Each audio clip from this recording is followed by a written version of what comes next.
Hey, good morning, everyone. Welcome to Sports Shorts Daily. Ronnie Rance here with you alongside Tommy Chrysan. Hope everyone had a wonderful Easter weekend with the family.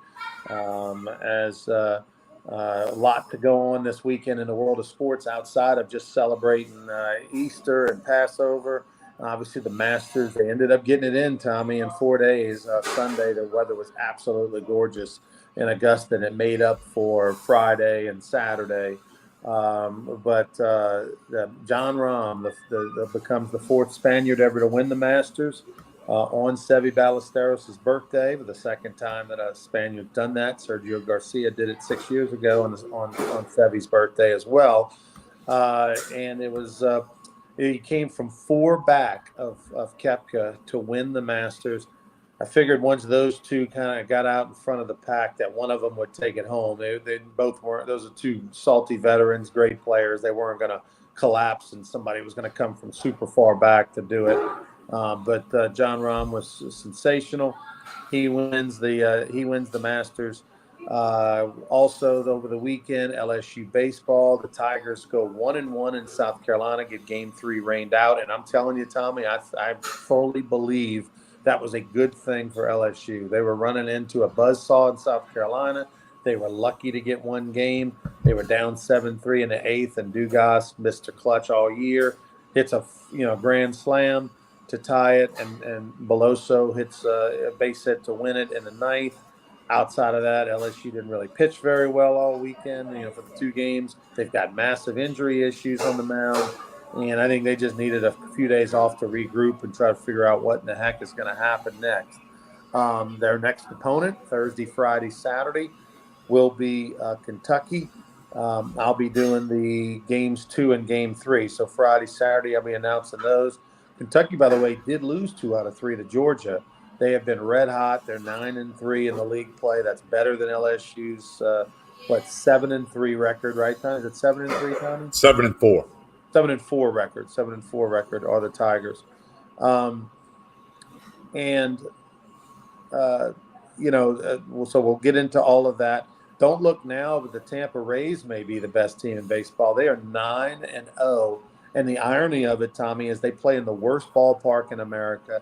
In 2021, they averaged 9,500 fans per game. Okay?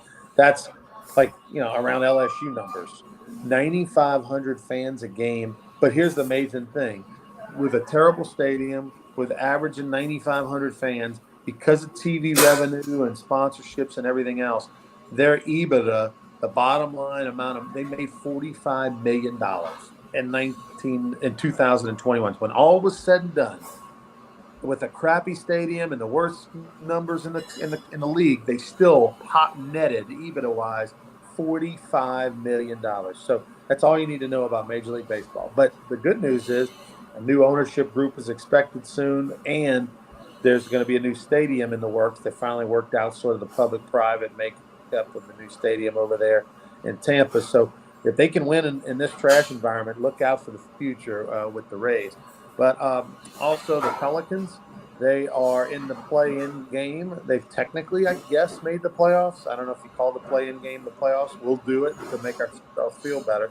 And the Pelicans, 42-40. They lose a close one on the road against the Minnesota Timberwolves last night, who have the exact same record as the Pels, but obviously they win the head-to-head. So the Pels now, the number 9 seed, will take on the number 10 seed Oklahoma City, who is 40-42 on the year. They'll play Wednesday night in the Blender at 8:30, a little late-night basketball at the Blender. The Pels are a 5.5-point favorite. If they win, they'll be on the road, and they have to win either in Los Angeles or Minnesota. Whoever wins that play-in game, they'll be on the road in L.A. or Minnesota. Obviously, I hope it's L.A. That would be great for the Pels to go on the road to Los Angeles to take on LeBron and Anthony Davis, the former Pel. That's what you want. You want to go for that marquee matchup, and that would be it. If they win that, then, of course, they would be in the playoffs as the 8th seed and have, the series against the number 1 seed. That's where we're at. Let's start off with the Masters, Tommy. I know you watched every bit of the coverage on Sunday. Some of your biggest takeaways. Well, John Rahm is a heck of a golfer, okay? When he has to hit a shot, he hits the shot. When he has to make a putt, he makes the putt. Rarely did he make a mistake yesterday. When they went to the back nine, I think I texted you, but I thought this was setting up to be a heck of a back nine. Patrick Reed was making a small move, and Koepka, you thought maybe he'd turn it around, but Jon Rahm just put his head down and played some great golf down the stretch and wins the Masters. First guy from Spain to ever win two different majors, as Sergio Seve and them guys didn't win more than a different major. So Jon Rahm just got it done. I mean, he deserves to be the winner. He's going to be the number one golfer in the world when it comes out. Scheffler, had a decent tournament, but not good enough. It was amazing to see the difference in the weather Saturday to Sunday at Augusta. Of course, you were over there Friday. Just a amazing turn of events. No more trees fell on the weekend. That was good, I guess. And it was a heck of a Masters. A little, it didn't have the drama down the stretch, although when Rahm pulled his drive on 18, had to hit a provisional ball because he wasn't sure where it was. Turned out it was back into play without any problem. But that thing could have went anywhere. It could have been a lost ball, which is why he hit the provisional.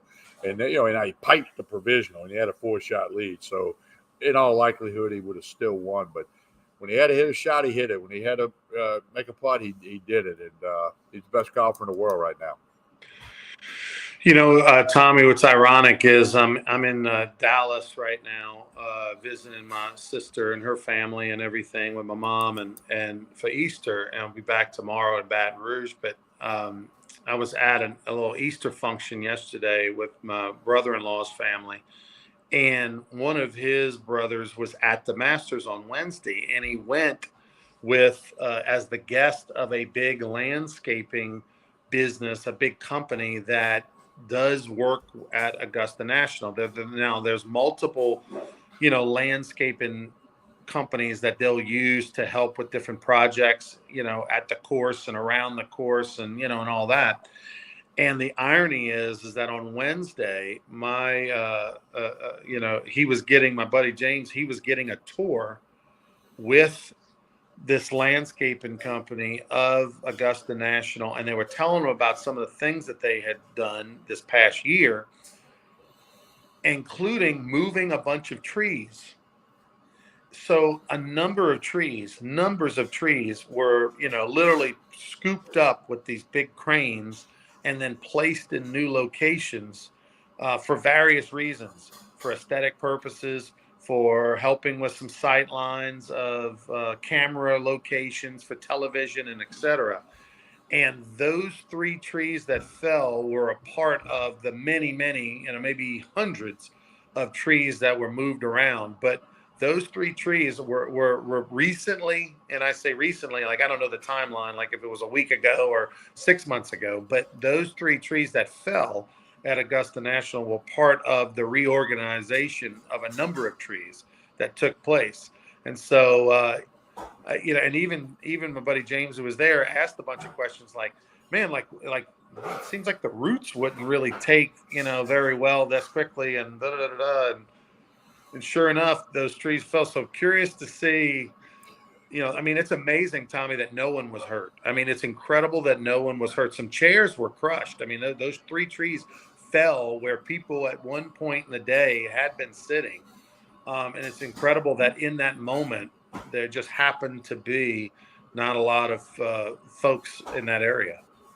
Well, you're right. I mean, the Masters released a statement that no one was injured many hours after it happened. But you're right. That could have been an awful tragedy. I mean, you could have had 3, what are they, 60 feet tall or more? Yeah. You could have had numerous people killed, severely injured, slightly injured. You could have had a long list of problems. So the Masters is counting their lucky stars this morning that those trees didn't hit anybody. And, I would think if they moved them that all of that was thought about. Of course, it was severe wind and rain and, but still, you can't take that chance. Maybe the Masters ought to think about that a little more. I was there that Friday, and I was sort of in the vicinity of where those trees fell maybe 15, 30 minutes earlier. And I think the thing that saved them, Tommy, from people being injured was they blew the horn and asked everyone to evacuate. And then about I don't know, I'd say at least 20 minutes went by. They then blew the horn and said, okay, you can return. All right. And so imagine where that hole was, is tee box number 17, which is sort of on the furthest part away from the entrance, on the course. And so imagine you get up, you start walking towards the entrance, you get towards the entrance, and then all of a sudden they say, okay, play's going to resume. But the thing is that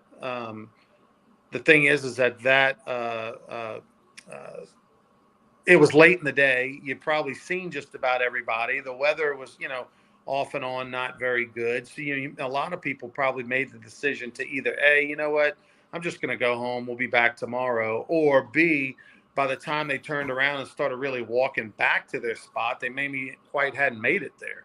So there was a lot of factors that went into play of why the Masters was very fortunate that when those trees fell, there wasn't anybody there to be under them. But it was, that said, getting back to the golf, hey, it was a banner weekend for the LIV Tour. Patrick Reed, Phil Mickelson, Koepka, all of them on the LIV Tour all finished in the top 5. Obviously they didn't talk much about that. They didn't mention the word LIV on the coverage, but let me tell you something. If I'm the LIV Tour, I'm marketing the hell out of that this week. Well, yeah, and of course there were several articles written that Jon Rahm saved Augusta National Golf Club because they didn't have to put the jacket on Koepka. And, Mickelson was alone in second place with about 4 holes to go. Had Rahm had some water issues or whatever, Mickelson just quietly plugged around, finished 8 under. Patrick Reed, he made a birdie at 13, and I'm thinking, hey, if he can eagle 50, of course I had a couple of coins on Patrick, so I was pulling for him, but he didn't end up getting it done. But Mickelson birdied 17 and 18. And Jim Nantz said the word LIV a couple of times during the broadcast.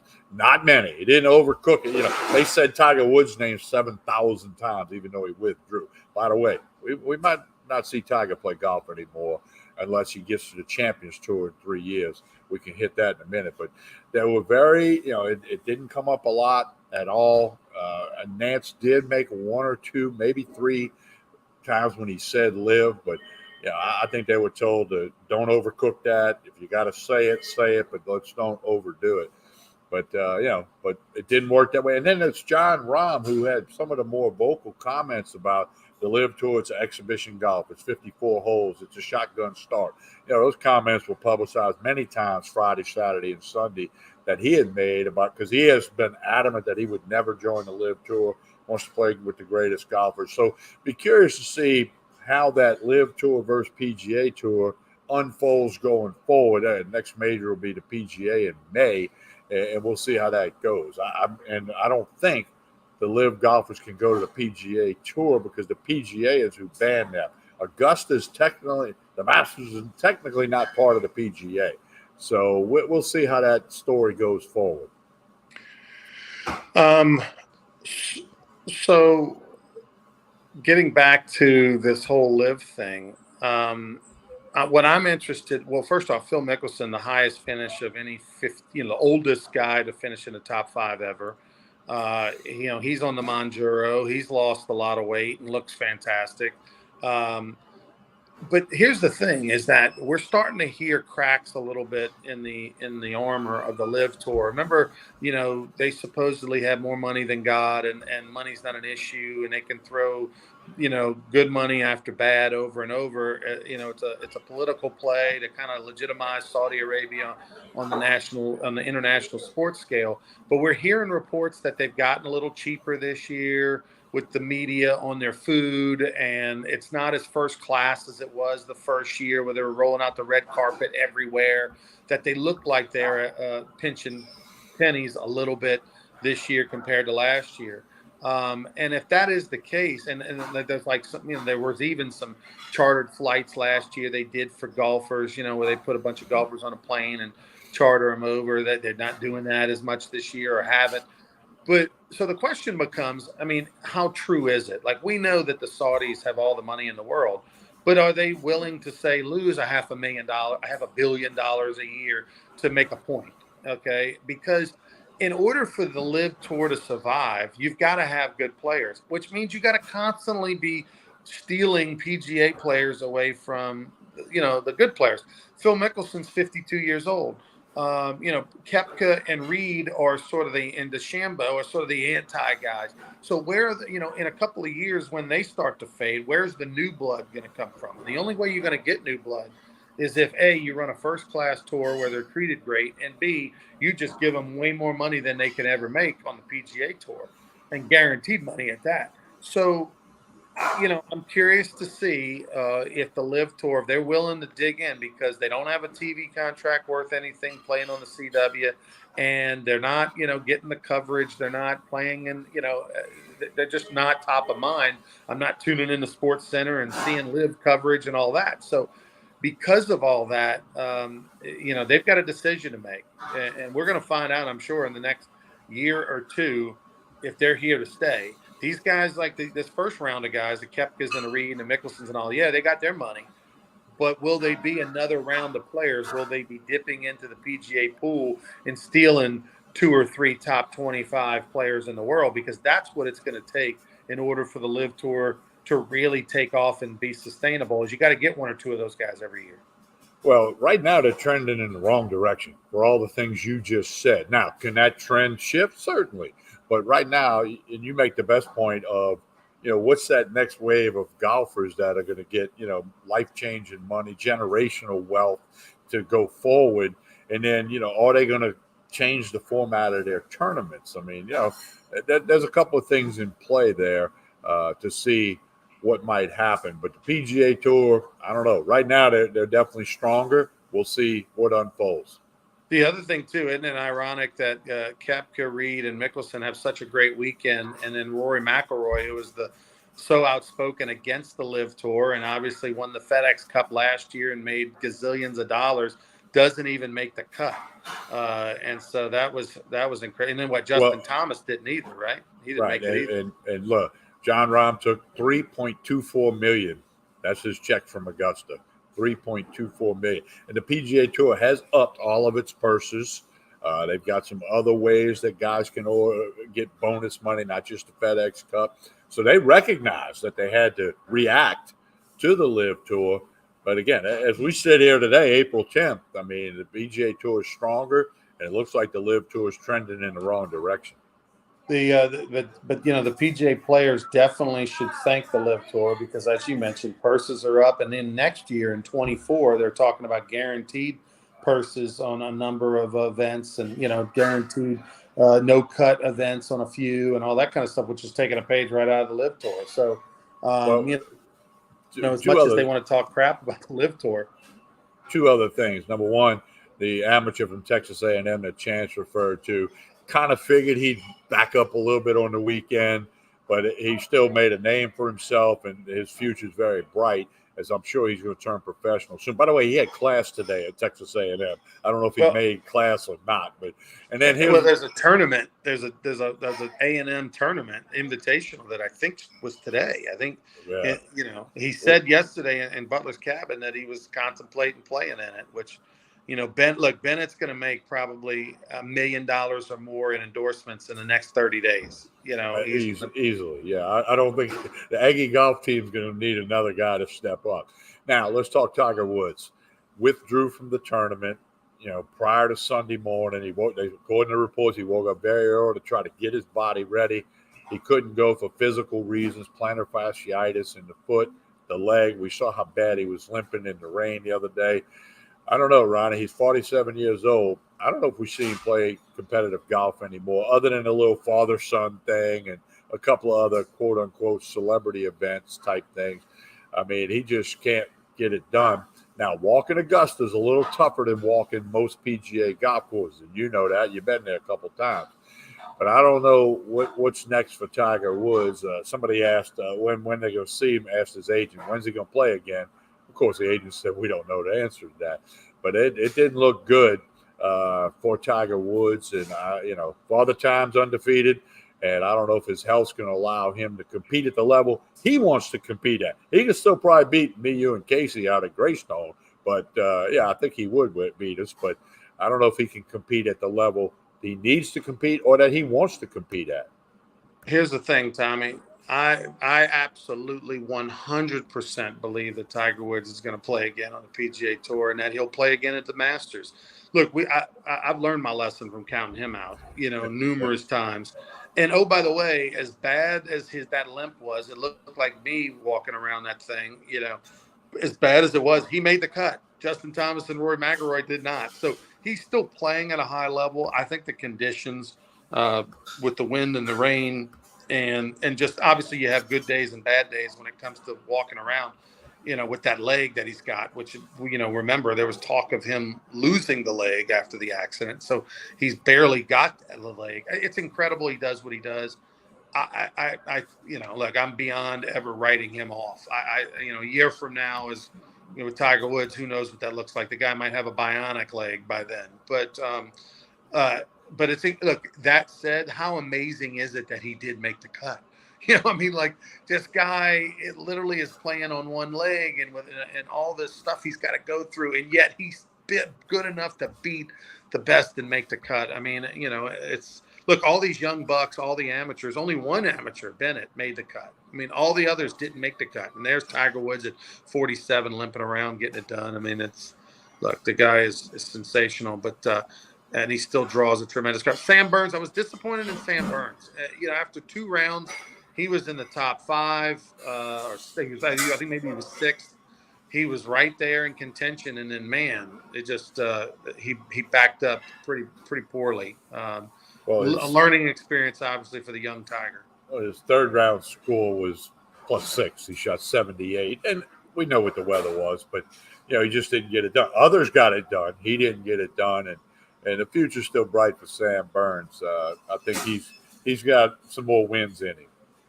We're going to try to get Buzzy Heidel on with us on Thursday when we're back. We're going to actually skip Wednesday. We're going to be back on Thursday morning for Sports Shorts Daily. We'll try to get Buzz. Buzz was a gallery guard on hole number 10. We'll get some stories from him about his week at Augusta National. We'll talk. Let's mention a little LSU baseball, and then we'll circle back. We'll talk plenty more with Buzz and I and yourself, Tommy, on Thursday. Tigers, split over at South Carolina.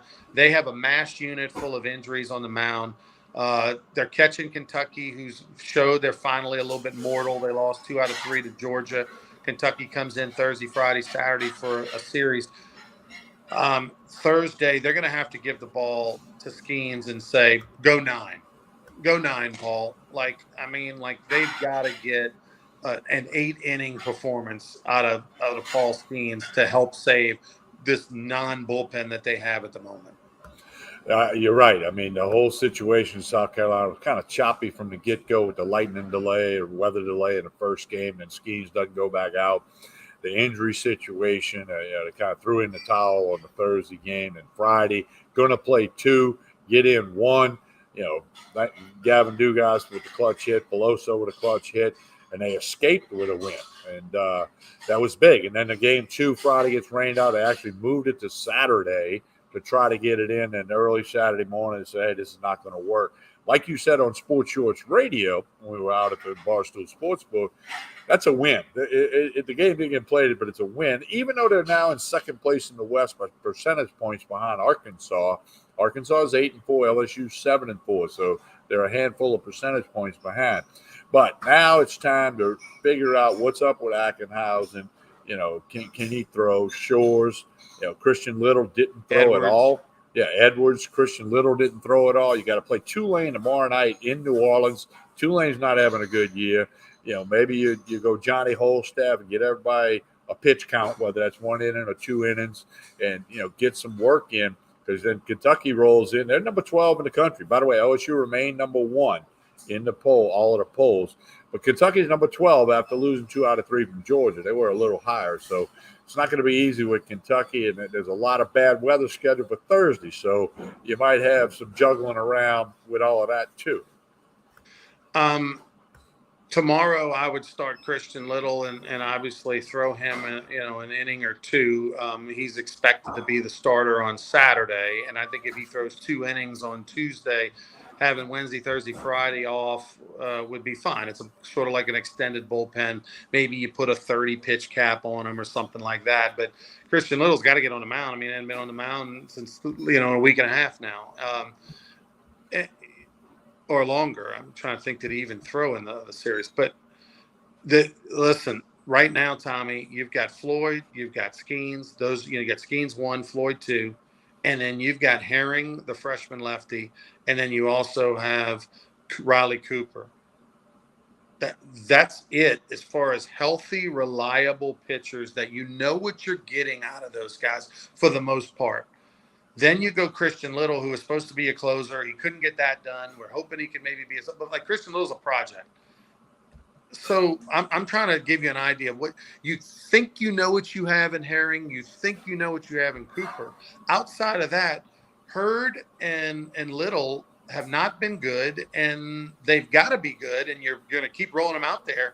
But, like, this is those guys need to, like, turn it around immediately, because if not, LSU straight up does not have enough healthy, good, reliable arms to be a national champion team, hell, to be even potentially a World Series team. If those two guys, Little and Hurd, don't get it figured out like now.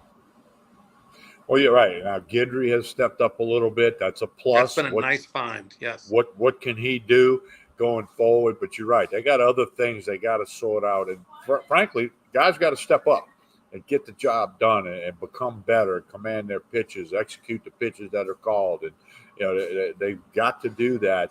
Again, we're talking so that they can win a national championship, so they can be in Omaha. We're not talking like so they can do good against Kentucky this week. We're looking big picture here, and it's very critical right now. All right, the Pels in action on Wednesday night. Look, they were number one. They were the number one seed at one point in the fall prior to Christmas. And they have fallen down all the way to the number 9 seed, and they're the play-in game. But to their credit, they did right the ship in the last 2-3 weeks. They got into the play-in game. There is no Zion coming to rescue this thing. That'll be an off-season conversation. I know, Tommy, you've been very vocal about they just need to get whatever they can for him. They do. And, David Griffin, the GM's now on the hot seat, and that if he can't fix this roster, fix things going forward. And it's cool to be in the play-in game. It's better than not being in, okay? But, the Pelicans need to be doing more, and Zion is the reason they're not doing more. They got a guy they can't put on the floor, and he can't stay healthy when they do put him on the floor. I think you said it Saturday. He's missed 2/3 of the games that have been played by the Pelicans since he became a part of the team. That's a big number. That's not good. I mean, especially the money they're paying him. I mean, right. He's got to be able to get on the floor. And right now, he's not getting on the floor, can't get on the floor, however you want to word it. And we're just going to have to see how that ends up going on going forward. Here's the thing, Tommy, is that I'm in agreement with you at this point. I think you got to cut bait, do what you can with Zion Williamson. I don't know the books and the economics of the cap and how that works per se. Okay. But assuming that getting two healthy, a first round pick or two and a healthy player, that's to me worth Zion, who as good as he is, just only plays a third of the games if you're lucky. But you see, the other side of the desk is, if you're bargaining with the Pelicans for Zion, you're saying, well, hey, 2/3 of the games he's missed them. And if we put him, so his value has went down each day that he's not back out on the floor as far as what can you get for him. But I think you're at a point, get what you can and move forward. Because it doesn't look like he's all of a sudden going to be the guy that plays 70 games or whatever going forward. It doesn't look like that. Now, also, they're talking about an in-season tournament starting next year for the NBA. There's going to be like an in-season tournament. Like soccer. Yeah, similar to that. They're going to only have 80 games on a regular season schedule. Somebody might get 82. Somebody might get 85. They're talking about just trying to create interest in a long season because they're not going to shorten the season for financial reasons. Owners aren't going to go for it's that. so like a 32 team a single elimination deal. One plays 32, two plays, something like that. Yeah, Like, I've seen some of the parameters on it. I read an article yesterday actually, I and like it. more information is going to come out on that. I like it. I think that would be cool I'd rather that than the All-Star game, right? Like junk the Yeah, All-Star game. you got to junk that. I mean, all the All-Star games have to go away. The Pro Bowl basically went. It did go away. Mm-hmm. Major League Baseball needs to get rid of it too. I mean, it's not worth what it once was worth. The value, the fan, and that being excited. It should, especially now, Major League Baseball. Everybody plays every other team. So if you're in a Major League Baseball city, you're going to play at least on the road, if not at home, against every other team in the league. When interleague play first started, that wasn't always the case. So we'll have to see how that unfolds. But I Tell think us that'll about be Court Street Cafe, TK. Yeah, you got breakfast, lunch, dinner, red beans and rice for lunch today. They're going to have some music this weekend. Follow them on Facebook and Instagram. You can keep up with all of that. Lunch specials, dinner specials, just a couple of minutes over the bridge, 805 Court Street in Port Allen. You can get here real easy. Plenty of parking. Got a nice patio out front. Jason and the staff do a super job at Court Street Cafe in Port Allen. If you hadn't checked them out yet, you need to do it soon. We'll be back with more Sports Shorts Daily on Thursday morning this week. Program change Thursday and Friday. We'll be back for Sports Shorts Daily. TK will be over at Tremonti's Meat and Seafood. Until then, like and share this video. Appreciate you for watching, listening. Please like and share this video, and we'll see you on Thursday, everybody. Have a good one.